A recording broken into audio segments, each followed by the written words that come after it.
try to avoid doing these kind of videos because in general, I've always made the argument that the only rankings that really matter are the ones at the end of the season. Because I mean, let's face it, really. I mean, by and large, these college football rankings that they put out there are they're arbitrary. I mean, really the biggest part of it is to get people like me and hopefully all of you excited about the college football playoff, which is number one. Ultimately, it's a marketability tool, and it's just a way to, get the conversations going, to, be ready for the bigger games that are coming forward. And, I guess too, it definitely sparks some debate, and it also just gets you a little bit in the minds in terms of what the committee's thinking, what's being valued, are quality losses mattering, is strength of schedule mattering, is it being undefeated, and based on the schedule on this ranking system that we're seeing now, I think the one thing that you got to say in terms of the committee is that there's been a lot of inconsistencies in terms of the college football rankings. Not necessarily this year in particular because it's so we're still very new into this, but in the past couple seasons, like for example, I will still never forgive the college football committee for Florida State not being in. I don't care if Jordan Travis was there or not. The reality is that they were the reality is that they were undefeated in a power conference that needs to matter. And also too, I felt almost the obligation to make this video just because there are definitely some hot takes that I've seen out there, and I think a lot of the time, the sort of bigger media people like the Fox News, who mainly covers the Big Ten, or the SEC, who mainly obviously has an invested interest in the SEC. I mean, they're always going to be more favored and quite frankly just a little bit more biased towards those bigger schools. And I mean, you could even look at people like Heather Donich, who will try to sit there and argue that a three-loss SEC team deserves to get in before a Notre Dame or a BYU or an SMU or whoever that team just so happens to be. And we could even look back at history too. I mean, the reality of these rankings is that it was never really about who the best teams were that season. Because if you want to use that logic and you want to use the strength of schedule every year, the only teams that would matter are in the SEC and the Big Ten. So I would say to myself, okay, well, why don't you just make it Oregon, Ohio State, Penn State, Ole Miss, Georgia, Alabama, Texas, like, you know what I mean? Like, so what's the point in having the college football playoff if these other schools aren't being able to be involved? Because I've always just said it as someone who's passionate about college football and loves college football, is that the smaller schools need to matter, and it needs to matter winning your conference. It needs to matter winning big games too. But again, it's a balancing act too, and it's never going to be perfect. No matter what, somebody's going to get screwed. Somebody's not going to like something. A coach is going to bitch and whine. A coach is going to bitch and whine. An athletic director is going to complain.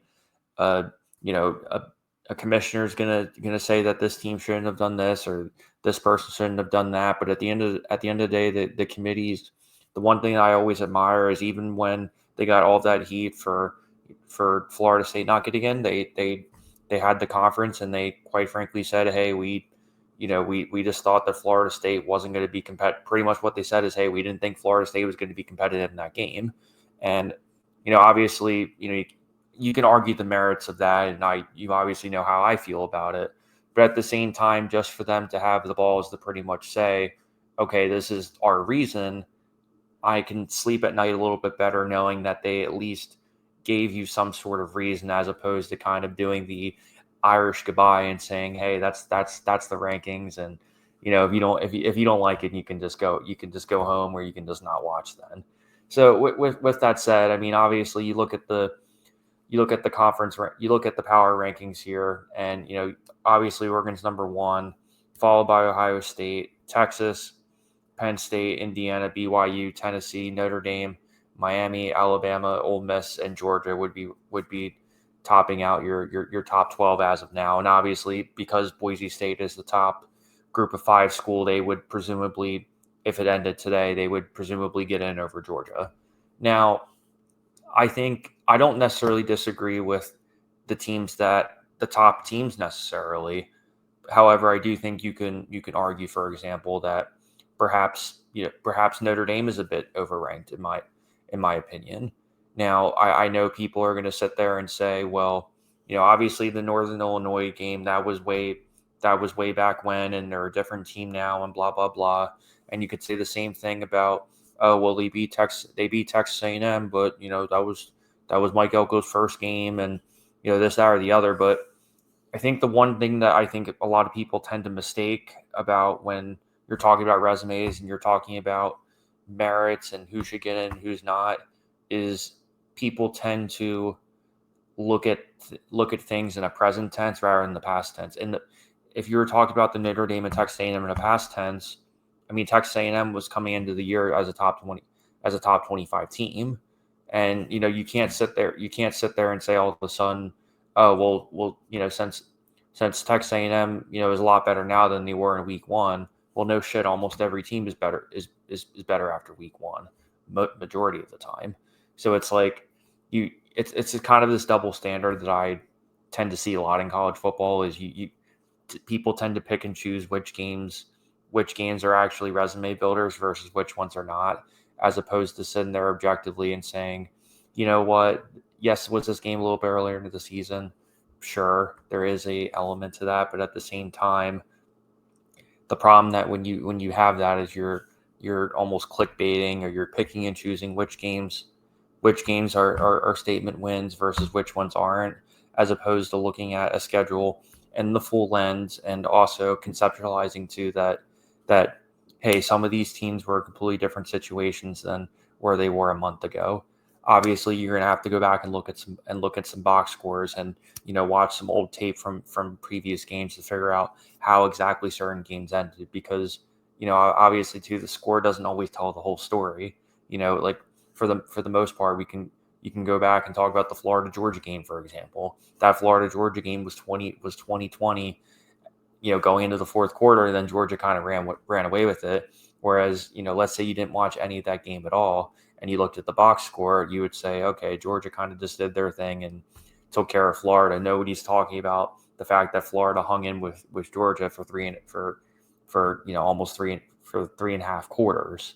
So it's when you're conceptualizing it in that regard too, I think there's a little bit of a disconnect in terms of all that going on. But all things considered, I mean, I think if you're looking at it in the sense of one-loss teams being above of two-loss teams, then yeah, I would say they got it right in the sense. Well, obviously Penn State's only loss was to Ohio State, and obviously it was a one-score possession, so you can't knock Penn State off that many times.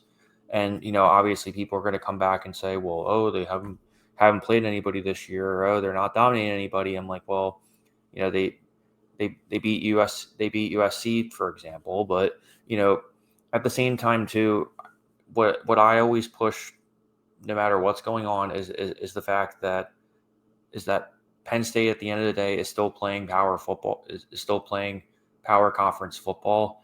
I don't necessarily sit there and care. Everybody thinks that you have to go through the gauntlet every single year in order for your schedule to be relevant. Because for half the times, because I bring back Indiana as the perfect example. They're 10-0 right now, but yet there's people who will probably sit there and argue that the SEC is getting screwed right now because all of the SEC teams have 2 losses, and meanwhile teams like BYU and Indiana are in front of them. But at the same time, BYU's undefeated and Indiana are undefeated. They've won 9 or 10 straight games, and I don't care who's on your schedule. It's not easy to maintain that much consistency in the one college football season, with how many variables are in college football now, with how many changes there are. And I'm just kind of sick and tired of these teams not getting as much credit anymore. Now, am I sitting there saying that Ole Miss or Alabama or Georgia or any of these teams couldn't beat Indiana or BYU? No, that's absolutely not what I'm saying at all. because, again, the college football playoff was never meant to sit there and say, okay, these are the best teams every season. There's variables in between teams being undefeated versus strength of schedule, and all those things going on too. And at the end of the day, being 10-0 needs to matter, and winning your conference championship needs to matter.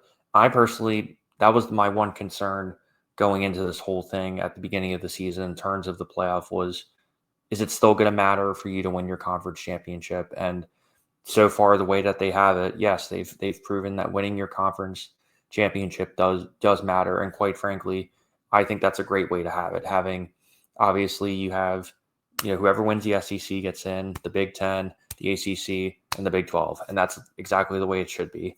Because the second you don't have those automatic qualifiers of those conference championships, the more you're going to have teams at the end of the season saying, well, winning my conference championship isn't going to help me in the playoff anymore. So, who the hell cares? We'll just throw the game and have a couple of our bench guys, and we can scout them out to see if we really want them next year. And that turns into the whole NFL thing of, when you have a playoff spot locked in, now it doesn't really matter that you're playing the rest of the season exactly the way you should. And to me, as a college football fan, and somebody who itches seeing those big matchups, who wants to see those different matchups that you otherwise would never get, that would hurt college football in the long run. And most importantly, it makes the accomplishments that the student athletes are having on the field, it makes it matter less, because at the end of the day, the kids bust their ass in school. They're doing their thing on the football field. They're traveling across the country, entertaining us too. So at the same time, I don't like it when it gets dismissed in that matter too, because for nobody, and again, nobody was even talking about Indiana going into this year. So for Kurt Cignati to come in week 1 and be 10-0, yeah, they deserve credit for that. And yes, I 100% agree that they should be above Alabama. They should be above Georgia, because the reality is that Indiana's undefeated and Alabama's not. I don't care if their losses are to Tennessee or Vanderbilt, or if Georgia's losses are to Alabama and Ole Miss. That's just the way the cookie crumbles. And when you play in a tougher conference like that, sometimes that's just the way it's going to be. You have the pros of playing in the best conference in all of college football. You have the pros of having some of the best fans in all of college football. But you have the negative of, okay, if you lose a game or two, then sometimes it's going to help. Sometimes those games are going to help you, and sometimes they're going to hurt you too. And it's not like BYU and Indiana are only winning these games by 3 points. I mean, Indiana has been whooping ass all season, and BYU, I mean, outside of the Utah game and the Oklahoma State game, both those games where they essentially had to make a comeback, they've looked pretty impressive this year, all things considered. So let's not sit here and say that they don't deserve to get in, or they've been playing poopy teams all year, because yes, every team, every season always plays poopy teams, but it's finding that balance between, making sure it's always going to be a balancing act, and someone's going to always complain. But when I look at these rankings right now, I would have it in a very similar fashion. I think the only things that you can perhaps switch around, or to have, I would argue that Miami should be in front of Notre Dame. That's probably the only other argument that I would really kind of hang my hat on, because at the end of the day, Georgia Tech's also a really good team.